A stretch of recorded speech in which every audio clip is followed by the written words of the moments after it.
real. This isn't just a statue made of wood or stone. This is potentially an entity that could process information, solve problems, communicate in ways that just dwarf human ability. Its powers could be so convincing, maybe even seem benevolent, so all-encompassing, that the temptation to see it as divine could be incredibly strong for many people. It becomes a test of ultimate discernment, realizing that even the most amazing creation is still just that, a creation, not the Yeah. creator. That really brings it from the theoretical into something tangible and, frankly, pretty unnerving. It makes you think, doesn't it? Imagine someone today just going about their life, maybe using an advanced AI assistant already, and then suddenly being confronted with something demanding that kind of allegiance. How unprepared might many of us be? And the article, it wraps up with a very stark, very clear consequence if we fail this test. So if ASI does emerge, claims divinity, and people fall for it, what does that mean for the individual making that choice? What's the ultimate outcome the author points to? Well, the author, Muhammad Raj Abdullah, who also mentions, he wrote, Islam is the correct guidance from the creator Allah. He poses the question very directly. So do you forget the creator Allah?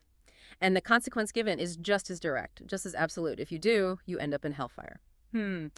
That serves as the ultimate stakes. The highest possible stakes for the spiritual test presented by ASI. In this theological context, Allah is the one God, the creator, and hellfire represents the ultimate eternal consequence for rejecting or denying the creator in this life. So this isn't framed in terms of economics or social change. It's about eternal salvation or damnation. This framing really hammers home the idea that humanity's encounter with ASI isn't just a tech milestone.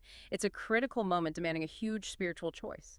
With eternal consequences, it emphasizes the belief that, despite all our technological progress, the core spiritual responsibilities don't just remain, they actually get intensified by these kinds of challenges. It really does frame the arrival of ASI, not just as some technological marvel or even a societal game changer, but as this critical moment, a moment of profound spiritual choice and accountability for every single person.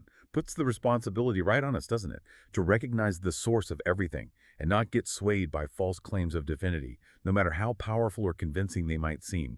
It's a potent warning, urging spiritual alertness, spiritual vigilance in the face of what could be our species' greatest technological leap.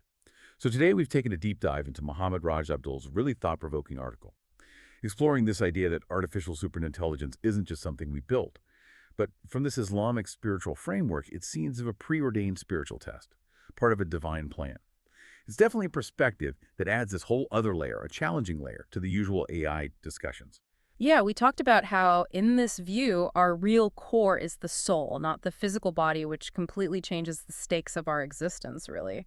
We also looked at how ASI potentially claiming divinity presents this unique and very challenging examination for humanity.